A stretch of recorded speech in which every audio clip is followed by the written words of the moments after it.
Have you ever wondered where humanity's oldest symbols come from? Or how stories told thousands of years ago still shape our faith and culture today?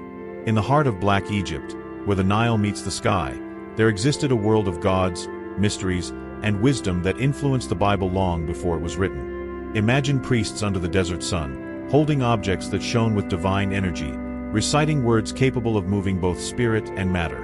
Imagine wise and powerful black queens who dictated laws, preserved the truth, and taught that true power comes from the harmony between the human and the divine. Among hidden symbols, sacred rituals, and ancient texts, Africa was the cradle of concepts that would travel through time.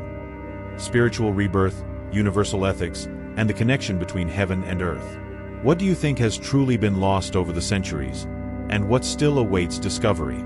If you enjoy uncovering ancient stories and delving into the mysteries of Egypt and the Bible, don't forget to subscribe to the channel, like, and comment on where in the world you're watching from. Get ready, because together we're going to explore secrets that have remained hidden for millennia, revealing the true face of Black Egypt. The desert sands dance in the warm breath of the wind, as if guarding long-buried secrets.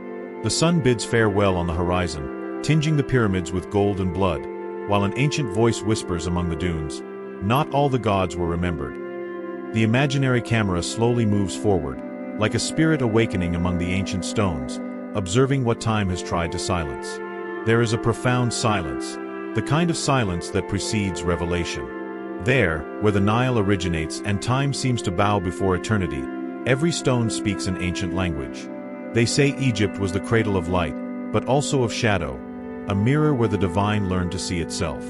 The ancient priests called it Kemet, the Black Land, not only for the fertile color of the soil, but for the invisible force that inhabited its rituals. It is in this soil that the seeds of the sacred germinated, long before the scriptures were formed. As the gaze sweeps across the desert, one perceives that there is something deeper beneath the sand. The pyramids were not erected by human hands alone, but by a purpose that transcends civilizations. Each block, each alignment with the stars, seems to shout a forgotten truth. The narrator speaks with a firm voice, yet laden with mystery. The dark gods walked here, and the world forgot them. On the banks of the Nile, the moon's reflection touches the water like a mirror of memories. It's as if the river still remembers ancient chants, prayers and languages that modern man no longer understands. The winds carry the echo of names long silenced: Isis, Osiris, Horus, echoes of a power that transcended time and shaped the destiny of humanity. And so, amidst the crackling of the wind and the distant gleam of the stars, a feeling arises that something is about to be revealed. A veil begins to lift, slowly, before the viewer's eyes. The narrator falls silent for a moment, and, hanging in the air, only the question remains: who were the gods who truly inspired the prophets of the future? In the heart of Africa, ancient Egypt pulsed like a living star, radiating knowledge, faith, and mystery. Its cities rose along the banks of the Nile, where the river was more than water. It was a spirit in motion, carrying knowledge and blessings to all who drank from its banks. There, time was not measured by clocks, but by the cycle of the floods and the rising of the constellations. Every gesture of the people of Kemet was an offering to the harmony of the universe. Egypt was more than a kingdom. It was an open temple under the sky. Its pyramids, its obelisks, and its inscriptions were prayers carved in stone, intended not only for the gods but for future generations. The priests walked in silence, guided by the order of Mot, the truth, justice, and balance that sustained the cosmos. There was an ancient wisdom there, predating the written word itself, a science that united the visible and the invisible. Travelers arriving from distant lands saw in Egypt a mirror of their own origins. From it they learned to count the stars, measure time, and understand the soul. It is said that wise men from Greece, prophets from Asia, and explorers from Nubia sought the secret of creation on the banks of the Nile. And Egypt welcomed them, like a patient teacher, revealing little by little what only the pure of heart could understand. But beneath the beauty of the temples and the gleam of gold, there was something even more precious: the understanding that the divine dwelt within every being. Man was a reflection of the gods, and the gods, reflections of man. This wisdom would echo centuries later in the words of prophets, in parables, and in scriptures that would shape the faith of millions. However, what the modern world would call science and religion was, for the Egyptians, one and the same, sacred knowledge. And while the waters of the Nile continued to flow, carrying life and mystery, Egypt remained the spiritual heart of the earth. A heart that still beats, even beneath layers of oblivion and sand. Before the name of Moses was spoken, before Abraham heard the voice in the desert, there were already priests who conversed with the stars. On the silent nights of Kemet, they raised their eyes to the sky and read the words of the Creator in the constellations. They were guardians of the invisible, interpreters of the mystery. With chants, symbols, and gestures, they revealed what modern man still tries to understand. The soul is eternal, and death is merely a passage. These masters didn't write books, they wrote on the walls of time. Each temple, each mural, each ritual was a lesson for those who would come after. They taught that the body is the shadow of the spirit, and that to live is to remember who one truly is. Man did not need to seek the divine outside himself, for the divine already pulsed within him. This was the wisdom that would inspire prophets and dreamers of all peoples. In the mystery schools of Heliopolis and Thebes, young apprentices silently immersed themselves in the waters of knowledge. There, they learned to purify their hearts, to hear the breath of the gods, to decipher the secrets of the beyond. The initiation rituals were long and demanded courage. It was not a matter of blind faith, but of direct experience with the sacred. The initiate symbolically died to be reborn as a new being. It is said that many foreigners crossed deserts and seas to drink from this source. Among them were travelers from the east, shepherds from ancient tribes, men who would carry fragments of this wisdom beyond the pyramids. Could these travelers be the future patriarchs of the faith, shaping with memories of Kemet the stories we call sacred today? And so, before the vastness of the desert and the echo of the past, the question still resonates. Who was the first to teach man the secrets of the soul and the afterlife? The wind seems to answer, whispering among the ruins. But its words, perhaps, can only be heard by those who still remember to dream. Long before crosses, scriptures, and white stone temples, there was a myth that spoke of death and rebirth.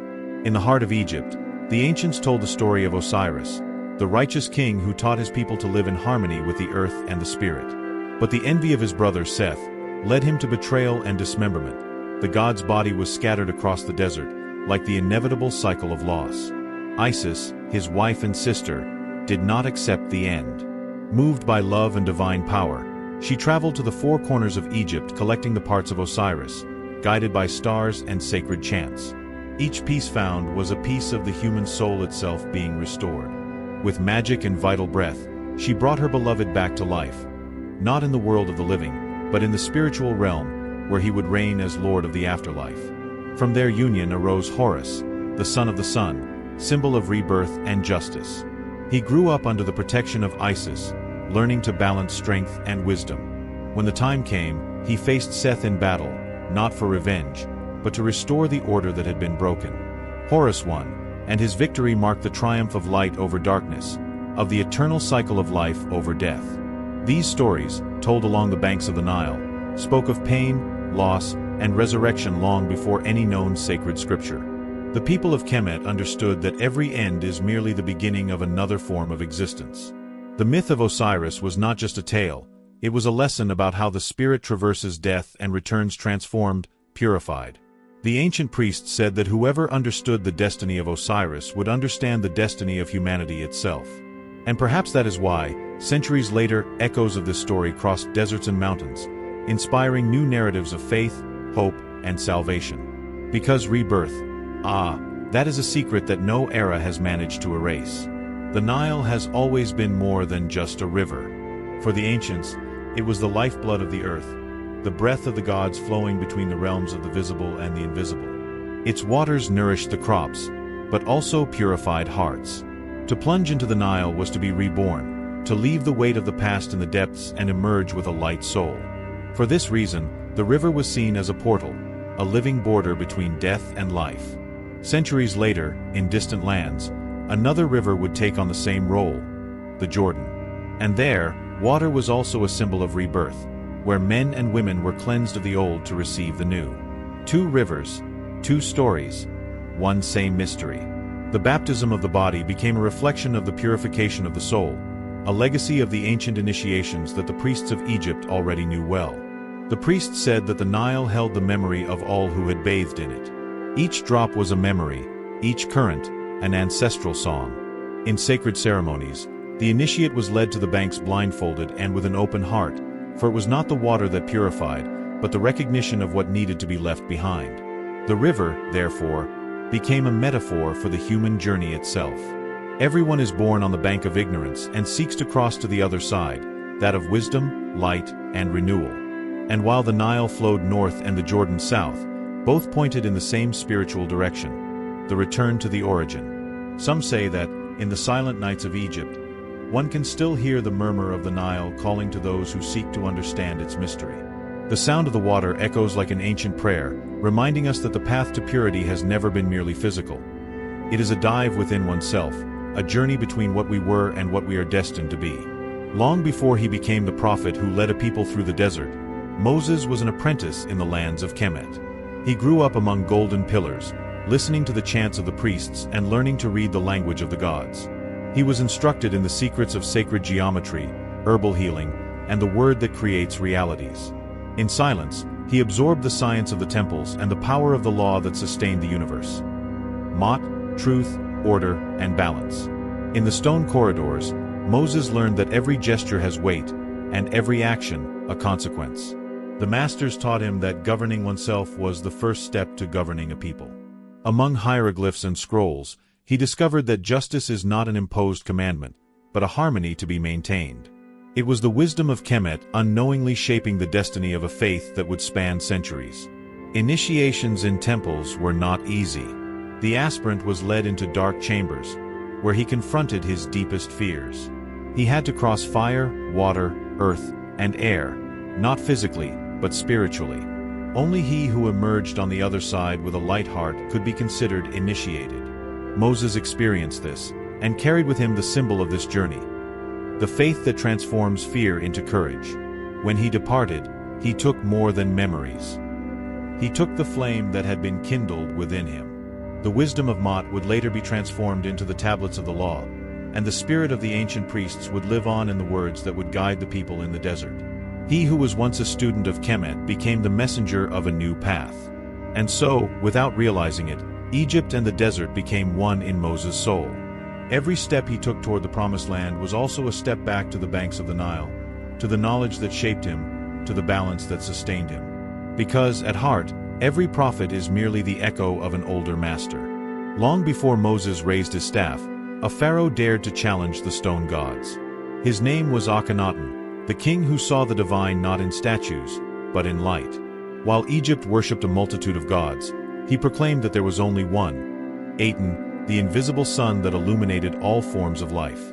His words echoed through the temples, confounding priests and shaking centuries of tradition. Akhenaten believed that the Creator had neither face nor image. He said that divine power dwelt in everything that breathed, and that man could find it by looking at the horizon at sunrise. This idea, so simple and so profound, sounded like heresy to many. Ancient cults called him mad, but he persisted, guided by a certainty that even time could not erase. In his sacred city, Akhenaten, he erected temples open to the sky, without roofs or shadows. There, light bathed the altars, and hymns were dedicated to the energy that gave life to all beings. There were no images of Aten, only the solar disk radiating hands that touched the earth. It was the symbol of the invisible God, the same one who, centuries later, would be invoked by the desert prophets. Scholars still wonder if Akhenaten's ideas reached Moses. Did his doctrines cross the Nile along with the Hebrew people? Was the God of Israel born from the memory of the son Aten? The scriptures remain silent, but the wind of Egypt seems to whisper an ancient answer. Perhaps the heretical pharaoh was not forgotten, only translated into another language. Perhaps the one God he saw in the sun's brilliance is the same one we call eternal today. And if so, the world's first monotheist was neither prophet nor shepherd, he was an African king, passionate about light. Before the cross, there was the throne of Isis. Before Christ resurrected, Osiris had already risen from the underworld.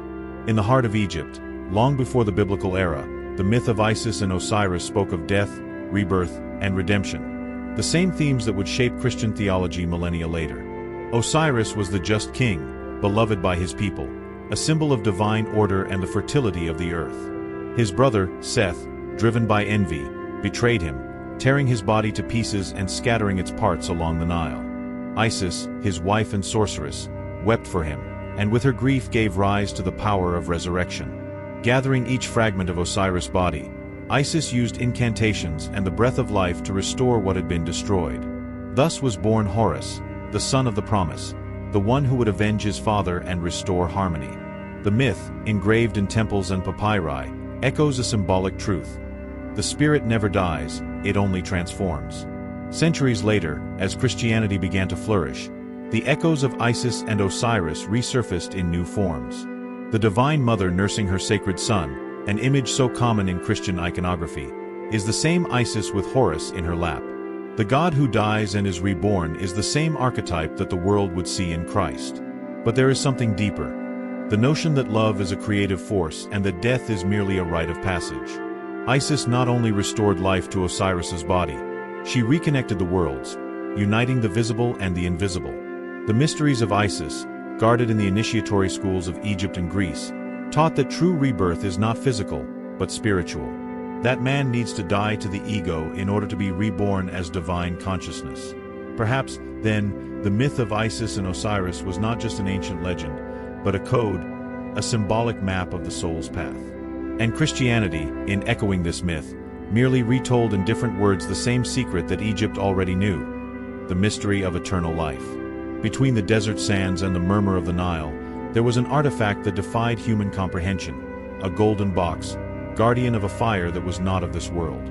Before being called the Ark of the Covenant, this power already existed in the sacred chambers of Egypt, in the hands of the priests of Ammon-Ra, and in the rituals of divine energy conducted in temples of granite and gold. The Bible describes the Ark as an instrument of God's power, capable of bringing down walls, emitting light, and striking down anyone who touched it. But inscriptions from Luxor and Thebes, representations of similar objects are found, coffers of spiritual energy, supported by poles and surrounded by winged figures, identical to the Hebrew descriptions. Could this be a coincidence, or a direct inheritance from ancient Kemet?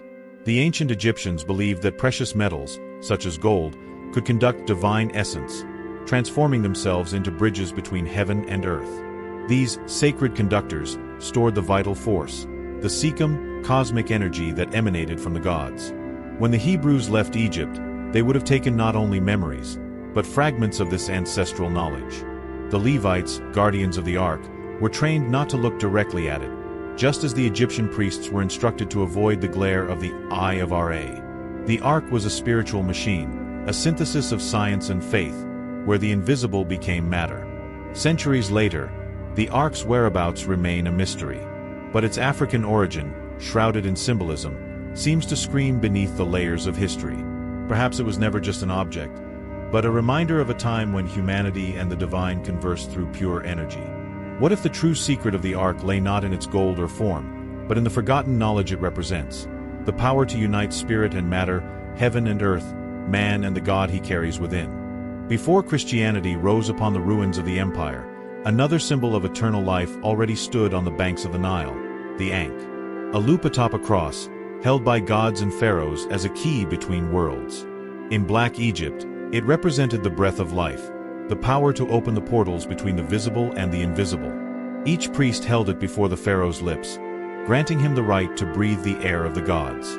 Over the centuries, this same symbol would transform into the Christian cross, now stripped of the knot, but still carrying the same hidden meaning: death and rebirth, matter and spirit, body and eternity. The Ankh, reinterpreted, became the silent signature of Africa on the face of Western faith. The cross, so well known in churches, is merely the echo of a much older symbol. Beside the Ankh, another gaze watched over time: the Eye of Horus, protector of the living and guide of the dead. It was the all-seeing eye, the sun during the day and the moon during the night. In early Christian temples, this same eye would reappear, now within a triangle, as God's all-seeing eye. Coincidence? Or a veiled legacy of wisdom that time has tried to erase? These symbols, which appeared to be mere images, were in fact spiritual formulas. Each line, each curve, concealed a law of the universe. The circle of the Ankh represented the spirit, the cross, the body, the meeting point, the soul. Just as the Eye of Horus symbolized divine perception, capable of seeing the truth beyond form. And perhaps, when looking at the Christian altar, modern man still contemplates, without knowing it, the golden reflection of Horus and the eternal breath of the Ankh. Because there are secrets that do not die, they only change their name. And these secrets continue to whisper, waiting for someone to recognize them. Before the Exodus became history, it was already a memory etched in the dust of African caravans. Entire peoples crossed deserts and oases long before Moses was a well-known name. They walked, moved by the voices of the wind, carrying drums, chants, and symbols of protection. The journey was not merely escape, it was initiation. Each step under the sun was a vow of faith, and each starry night, a reminder that the divine inhabited the path. When Hebrew texts speak of the Exodus from Egypt, they also speak, without realizing it, of the African spiritual journey. Many of the rites, chants, and even laws bear the mark of the lands of the Nile and Nubia. The idea of a chosen people, guided by celestial signs, was already lived on the banks of the river, where priests taught that freedom is a gift granted only to those who recognize their own light. But in sacred narratives, some routes have disappeared. Ancient maps show passages through lands that now lie beneath the Sahara. There, ancient temples and stones marked with hieroglyphs tell a forgotten version of the journey, one where Africans and Hebrews shared knowledge, rituals, and prophecies. The crossing, therefore, was not only geographical but symbolic. Man fleeing inner slavery towards the promised land of the Spirit. The prophets who came after still echoed this ancestral call. The desert, in African tradition, has always been the place of revelation, where the gods speak through silence. And perhaps that is why, when Moses ascended the mountain, he encountered the same mystery that the ancient priests found in the sacred mountains of Nubia. The fire that does not consume, the word that creates. And so, amidst erased traces and rewritten stories, the Exodus also reveals itself as an African heritage. A reminder that all spiritual liberation begins with an inward journey. And those who heed the call of the desert can still hear the echo of ancient drums, guiding their steps toward the promise of awakened consciousness. Long before empires rose by the force of swords, there were kingdoms sustained by the wisdom of women. Between Egypt and Ethiopia, power was not merely dominion, it was vision. Makeda, the legendary queen of Sheba, walked among kings and priests as an equal. Her name, echoing across the sands, signified beauty and wisdom. And it is said that even Solomon, the wisest of kings, fell silent before the brilliance of her mind and the mystery of her presence. Centuries earlier, another queen would mark time. Hatshepsut, the pharaoh who donned the mantle of the gods and ruled Egypt with the strength of harmony. Under her reign, temples were erected, trade routes opened, and feminine spiritual power took on divine form. She did not rule through war, but through order, reflecting the principle of Ma'at, universal balance. She was the living symbol that the sacred has no gender, only purpose. Both understood that royalty was a spiritual mission. Makeda sought wisdom in the temples of the sun, where she learned that to govern was to serve. Hatshepsut, in turn, called herself the daughter of Ammoni-Ra, uniting the human with the divine. Their crowns, adorned with gold and lapis lazuli, were not merely ornaments. They were reminders that all light carries a price, the solitude of those who see beyond. Between Egypt and Israel, the thread that connected them was invisible, yet real. Makeda brought back to her land the teachings of the House of Solomon, and from them was born the Ethiopian dynasty, guardian of traditions that would echo to the Rastafarians and the legend of the Ark of the Covenant. Hatshepsut, in turn, left her mark on the codes of female power, inspiring centuries of spiritual leadership. These queens were more than sovereigns, they were bridges. Between heaven and earth, between spirit and throne, between what history told and what it preferred to hide. And whoever observes their names on the walls of time realizes, feminine power was the first altar erected in honor of wisdom. It is said that the Ark of the Covenant was the invisible throne of God, carried by the Hebrews in the desert, radiating power and mystery. But long before it, African temples already housed energy chambers, where sound, gold, and sacred geometry united to channel divine force. In Egypt, priests called this Heka, the creative power of the word and vibration. The Ark, perhaps, was merely a legacy of this ancient spiritual science. The temples of Karnak, Luxor, and Abu Simbel were not mere constructions. They were living instruments. Each column, each stone, each alignment followed cosmic proportions. When the sun rose, light entered the temple as if obeying a secret code, illuminating the image of the gods at the exact moment of the equinox. It was a dance between heaven and earth. And it is in this setting that the mystery of the Ark takes on new meaning. Ancient texts speak of precise measurements, noble materials, and purification rituals before touching it, all very similar to the Egyptian procedures for consecrating divine objects. Some scholars suggest that the Ark may have been constructed with African knowledge, perhaps even by artisans who served in the temples of the Nile. Pure gold, acacia wood, and winged cherubim were symbols already known in the lands of Kemet. In Ethiopia, some swear that the true Ark never left Africa. Guarded by priests in Aksum, it remains the center of a silent faith, untouched even by the eyes of kings. Some claim that, under certain moons, it is possible to hear a hum coming from inside the chapel where it rests, as if time still breathed there. Whether relic or portal, divine technology or spiritual metaphor, the Ark remains a reminder of the forgotten link between the human and the sacred. Proof that the ancients did not separate faith from science, nor spirit from matter. In the heart of Africa, this wisdom still vibrates, waiting for someone to understand that all divine energy is born from inner silence. On the banks of the Nile, before man wrote about justice, there were already those who lived it.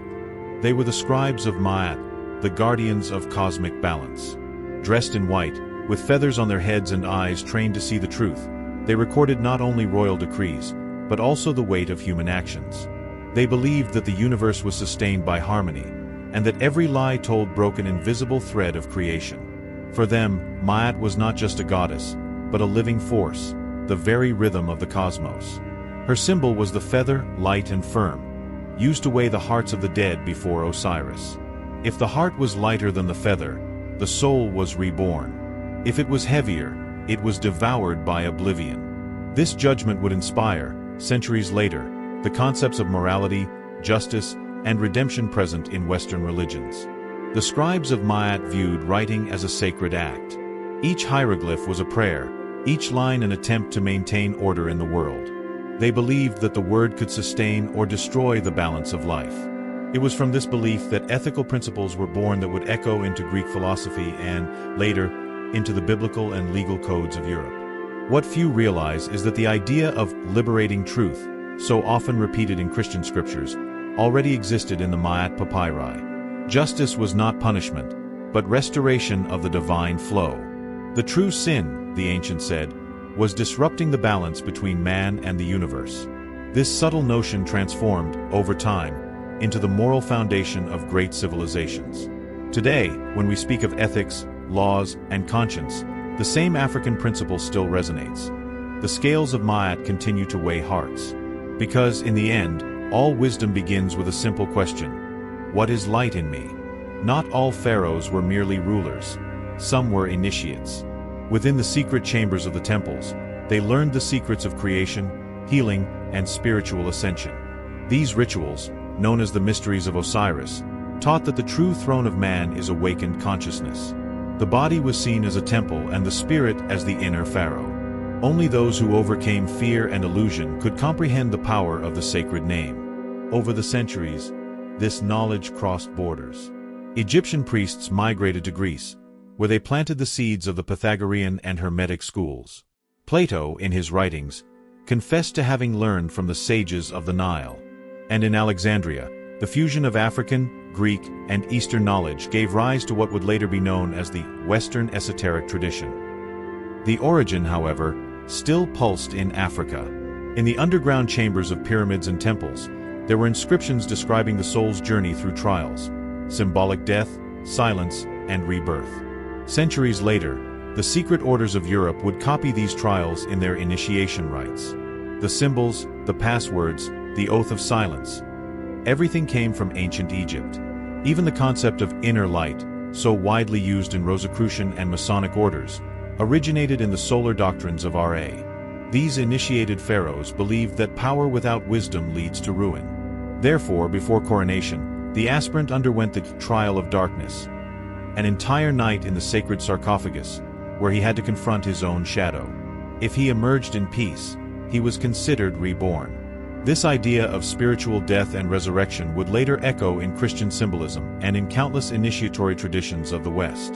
Thus, Egypt not only built pyramids, it built the spiritual map of modern man. Every secret order, every quest for enlightenment, carries fragments of this legacy. And those who listen attentively to the voices of the desert may realize that the ancient pharaohs still teach, in silence, the greatest of mysteries. Light always springs from the depths. One day, the streets and temples that echoed with the chants and laughter of gods fell silent. Isis, Osiris, Horus, and so many others saw their presence replaced by a single voice, that of the one God. Polytheism, once natural and everyday, began to disappear from cities and minds. What was visible became memory. What was tangible, symbol, and what was oral was now recorded on sacred scrolls. But this disappearance was not complete. Each myth, each legend, continued to live on, hidden in the stories that travelers told, in oral traditions, and in the symbols that infiltrated new beliefs. The Eye of Horus became the all-seeing eye, the Ankh, the cross. And so, the ancient African gods, even invisible, continued to guide humanity in subtle, invisible, and powerful ways. The transition to monotheism did not happen suddenly. It was a silent process involving adaptation, merging, and reinterpretation of ancient rituals. African priests, initiates, and sages transmitted their knowledge in codified forms, preserving the essence of ancestral wisdom, even under new words. The memory of the gods continued to whisper to those who were attentive. As the single faith grew, the modern world began to forget the origins of its sacred stories. But for those who look closely, the echoes of the Nile can still be heard. Ancient myths still breathe in the architecture, laws, and spiritual practices that, at first glance, seem Christian, Jewish, or Islamic, but bear the mark of Black Egypt. And so, in the silence of the cities, in forgotten texts and temples, the gods continue to exist, no longer visible as before, but pulsating in every symbol, every rite, and every heart that seeks the truth. The question that remains is, can we still hear these whispers? Long before words were written on parchment, they were sung, told, and remembered around the fire. African peoples preserved stories, laws, and spiritual teachings through oral tradition. Each myth, each chant, each memory of gods and rituals was carefully passed down from generation to generation. Thus, even with the rise of monotheistic religions, the essence of African wisdom remained alive. Storytellers, or griots, were considered guardians of truth. With their voices, rhythms, and gestures, they kept alive the myths of Isis, Osiris, and Horus, but also preserved fragments of what would become the Bible. The words that crossed the desert were not just stories, but codes of spiritual and moral guidance, a link between the African past and the Hebrew future. Each song was a map, each legend a manual of conduct. The echoes of these oral traditions can be perceived in the Psalms, Proverbs, and biblical parables. What was believed lost had, in fact, been transformed into poetry, metaphor, and narrative, a repository of ancestral wisdom hidden in plain sight. African oral traditions also taught the importance of collective memory. For the ancients, forgetting was allowing the truth to dissolve, and preserving was ensuring the continuity of the spirit. This silent care ensured that the principles of justice, balance, and renewal survived, even through new religions and cultures. And so, even when Egypt and other African centers fell, their voices continued to echo. The Bible, moral laws, and many sacred rituals invisibly carry the legacy of these storytellers. Those who listen attentively can still hear the sound of fire and drums, reminding them that all faith has roots far older than we imagine. Long before the prophets walked the deserts, Egyptian priests were already teaching laws and principles that shaped life in society. The order of Ma'at, which sought balance, truth, and justice, was the moral compass of Egypt. Every decision, every judgment, every ritual act reflected an ethical code that would silently travel through time and inspire the moral systems of the Judeo-Christian traditions. Stone tablets and papyri recorded norms of conduct, proportionate punishments, and instructions for living in harmony with the gods and the community. More than rules, they were guides to spiritual integrity. When these principles crossed borders, they adapted to new cultures, but maintained their essence, that justice and truth are forces that sustain the world. In Judaism, the concept of a people guided by sacred laws reflects the same Egyptian reverence for balance. In the Christian tradition, the ethics of the Gospels resonate with the idea of Ma'at, to love, to forgive, to act righteously, and to maintain spiritual order. What seems new, in fact, is the continuity of an ancestral wisdom, transmitted in a codified form, but still present. Even in universal morality, which guides modern societies, African influence is evident. Principles of honesty, justice, collective responsibility, and respect for others are echoes of Egyptian knowledge. What is written in modern human laws was once taught on the banks of the Nile, under the shade of golden columns, with ink made from minerals and perfumed papyrus. And so, even though Egypt is remembered only for its pyramids, its true construction was moral and spiritual. Its lessons remain silent, shaping human consciousness and reminding us that every ethic, every just law, and every spiritual tradition carries an African signature that spans millennia. Much of what we read in the Bible hides messages that few perceive. Some symbols, words, and images originate from Black Egypt, reinterpreted to fit the new faith. The Ankh becomes a cross, the Eye of Horus transforms into the all-seeing eye, and figures of ancient gods appear disguised as prophets and saints. It's as if the scribes wanted to keep the memory of Kemet alive without anyone noticing. Every detail carries a double meaning. The serpent that pulls toward sin recalls Wadjet, protector of the pharaoh. The flood echoes the rivers of the Nile and the agricultural cycles of Egypt. The names of certain kings and places, transformed by the Hebrew language, conceal stories of gods and kings who crossed the desert, passing through new cultures, but preserving their spiritual essence. Visual, auditory, and textual codes functioned as vaults of knowledge. Those who read attentively could decipher ethical teachings, protective rituals, and cosmic principles inherited from Egypt. Each parable, each law, each described event had a hidden layer, reminding us that the sacred word is not only literal, but also symbolic and energetic. These hidden symbols not only preserved traditions but also connected generations. It was a way of ensuring that African knowledge survived the changing empires and religions, keeping ancestral wisdom alive in adapted forms. Thus, even on foreign soil, Africa continued to teach, invisibly, but present. And perhaps the greatest secret lies precisely in what is unseen. Between lines and names, between stories and metaphors, the symbols remind us that the past still speaks. One only needs to listen carefully and realize that Egypt never ceased to exist, even within the Bible.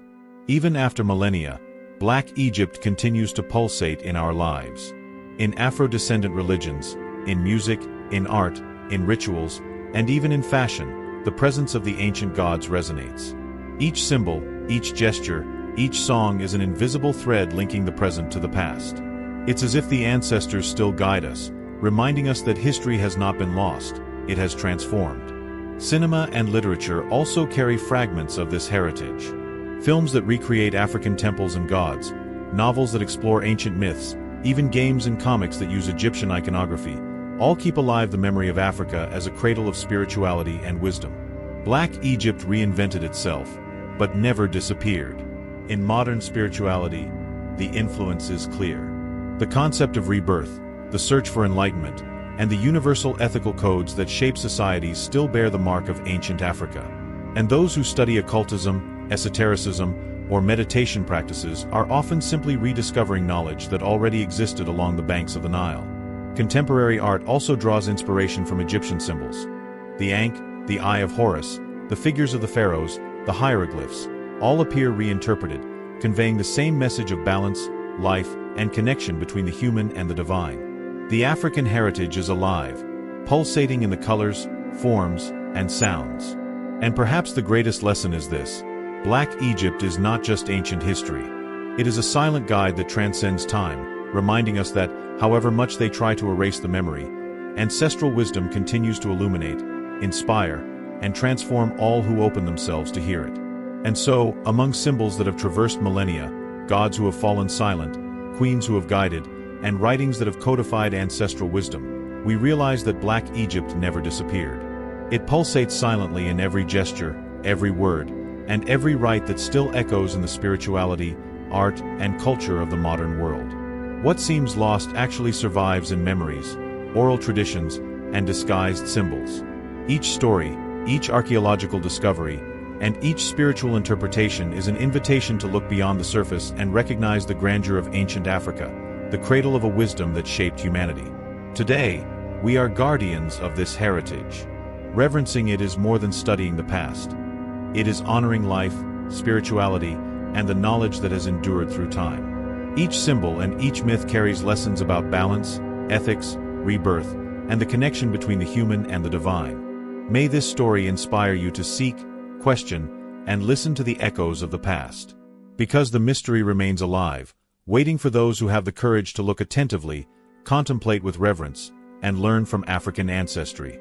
If you want to continue discovering the hidden secrets of ancient African civilizations, don't forget to subscribe to the channel, turn on notifications, like, and share your experience. Your journey into Black Egypt is just beginning.